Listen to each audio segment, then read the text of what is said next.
Assalamualaikum warahmatullahi wabarakatuh dan salam sejahtera. Alhamdulillah thumma alhamdulillah wa ma taufiqi wa i'tisami illa billah alaika tawakkaltu wa ilaika unib. Alhamdulillahil khail syahrul ramadhan allazi unzila fihi al-Qur'an hudan lin-nasi wa bayyinatin minal huda wal furqan. Wa sallallahu ala sayyidina Muhammad wa ala alihi wa sahbihi ajma'in. Timbalan Perdana Menteri Datuk Seri Zahid, TPM Datuk Seri Fadilah, Menteri-Menteri, Tan Sri Zulkifli KSN dan rakan-rakan yang saya muliakan. Alhamdulillah kita dapat meneruskan dengan penghayatan Ramadan dan saya baca tadi potongan Al-Quran yang terkait dengan bulan Ramadan, syahrul Ramadan, unzila fihi al-Quran, bulan turunnya Al-Quran, hudan linnas, sebagai petunjuk kepada manusia, supaya kita dapat perimbangan di antara yang baik dan yang buruk, sebab itu disebut Furqan.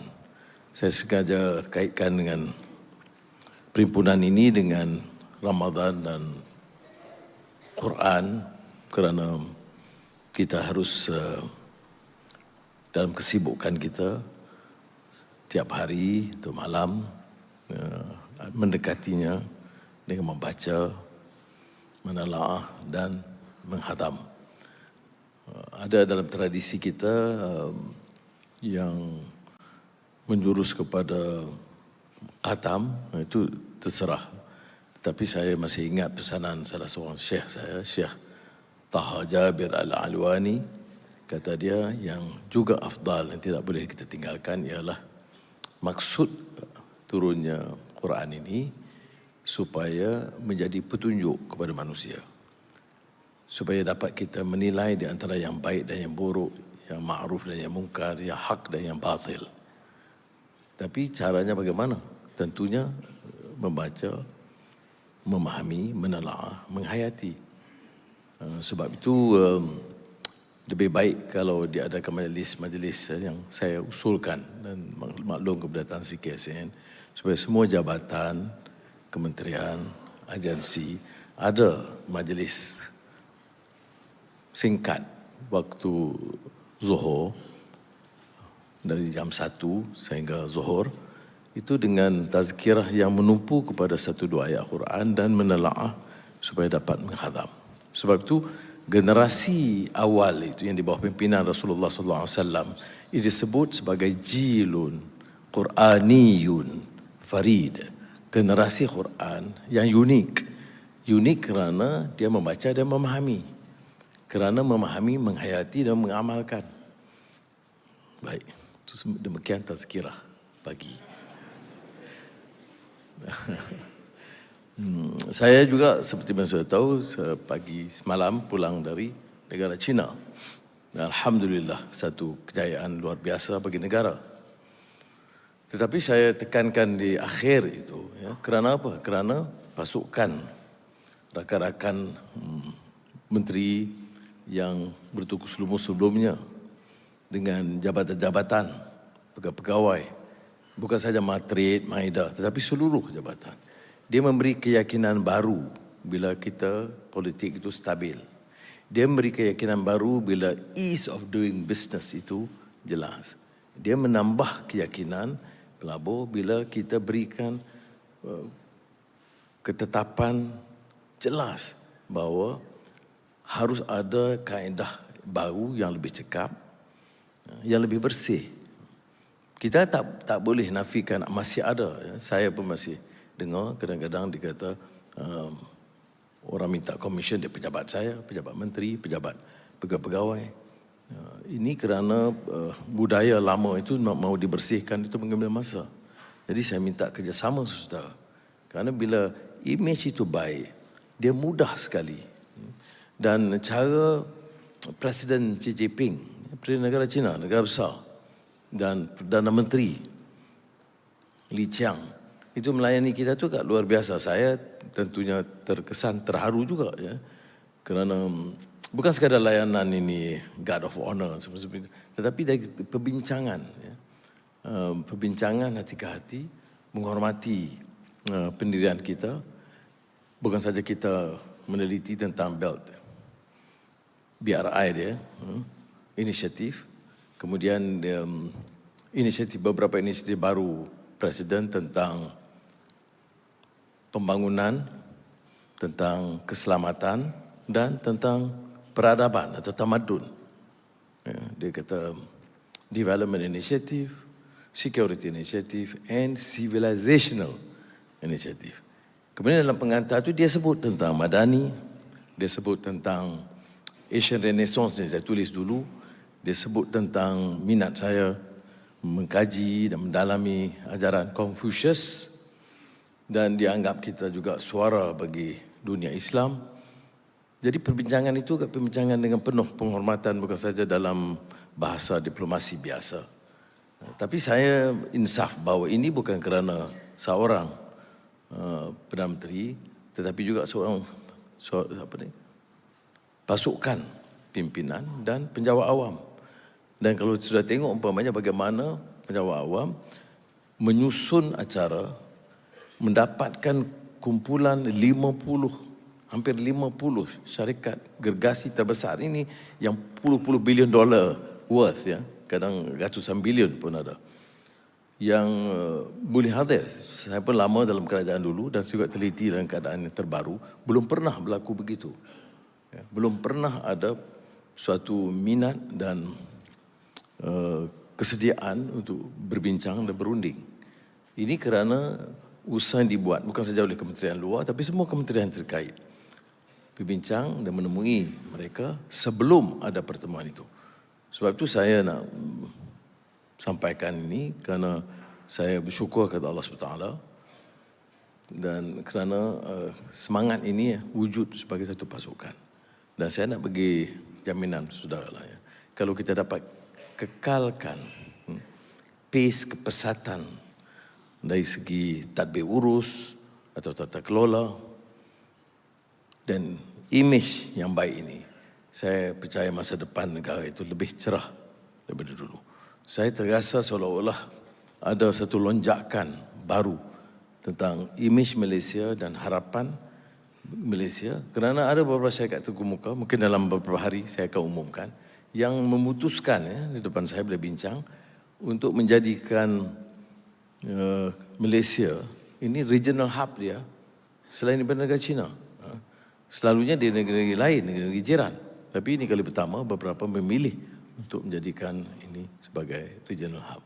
Apakah perubahannya sedikit selain daripada yang saya sebutkan tadi? Saya katakan kadang-kadang syarikat Cina datang ini, pekerjaannya keseluruhannya dari negara dia. Jadi saya usulkan, mesti ambil orang tempatan yang punya kelayakan. Kalau dikenal pasti tidak punya tenaga yang cukup, itu kita akan luluskan segera. Dengan syarat dia buktikan ada usaha yang awal mengambil anak-anak tempatan. Yang kedua, jika tidak punya kelayakan, dia adakan pasukan melatih. Kerana pelaburan ini bukan pelaburan 1-2 bilion, pelaburan puluhan bilion. Ya. Macam yang oil and gas dan pharmaceutical, itu besar. Kemudian Geely dengan Proton, itu juga puluh bilion. Jadi dalam perbincangan saya dengan mereka dan syarikat tempatan Proton di bawah Tan Sri Syed Mokhtar, dipersetujui untuk adakan program latihan khusus untuk menentukan dipilih dari anak-anak tempatan sebelum unjuran 1-2 tahun sebelum mereka membuka ruang kepada, sekiranya tidak ada, kepada pegawai-pegawai atau professionals dari negara China.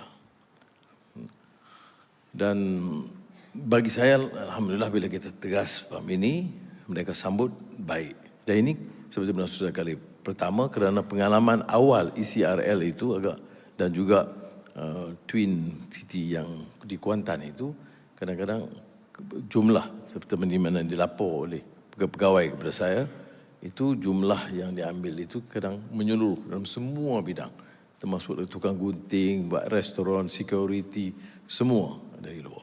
Saya kata dasar ini tidak boleh diterima dan alhamdulillah, ya, mereka terima syarat-syarat ini, kerana saya kata kalau kita mahu ada satu hubungan yang lebih akrab, rakan dagang, diplomasi, itu boleh diteruskan.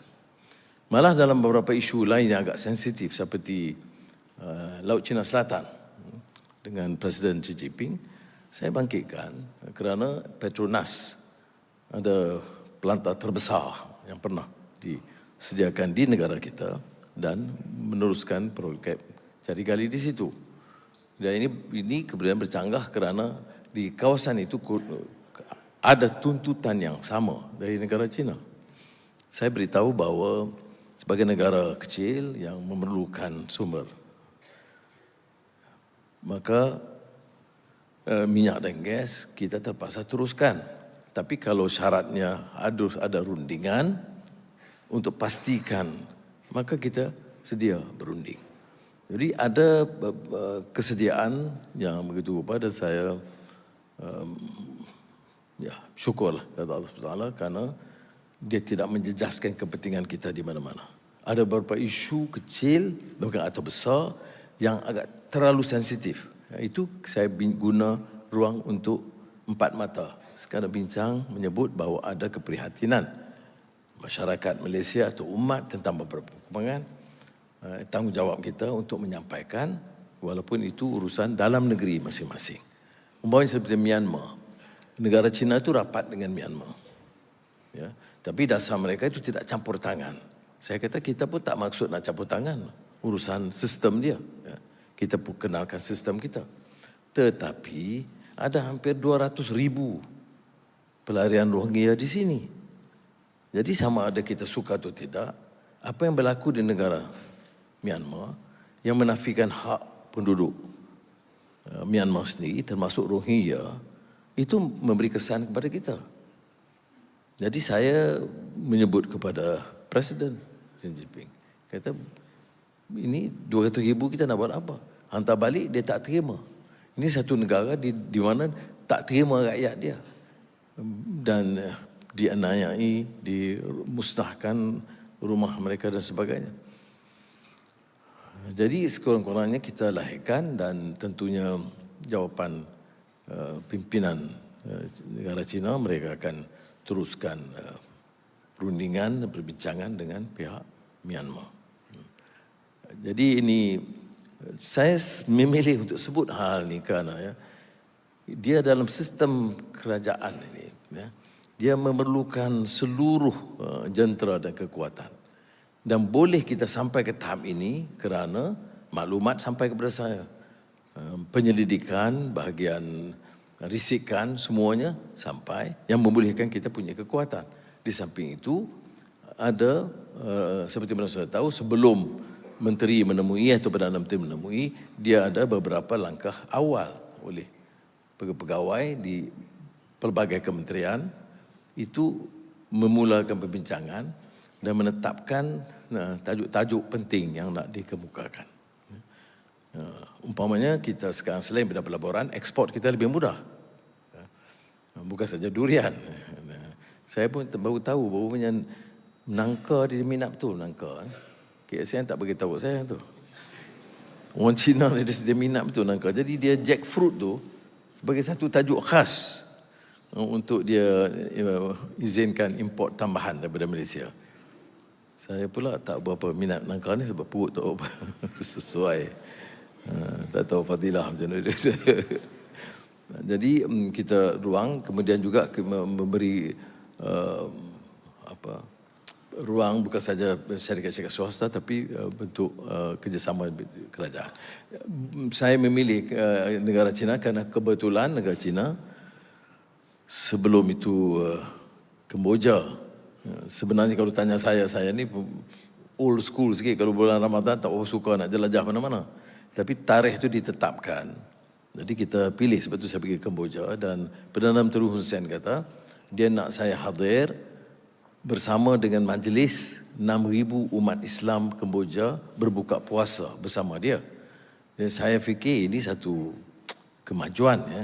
Jadi bagi umat Islam itu yang 10% sebenarnya di Kemboja berbuka puasa dan kita gunakan majlis itu untuk menemui mereka, kemudian salat di masjid dan tarawih di masjid di Kemboja. Begitu juga di negara China, kita sempat tarawih, semayang solat Jumaat, tapi kita maghrib dan tarawih itu di hotel berdekatan kerana masalah perjalanan.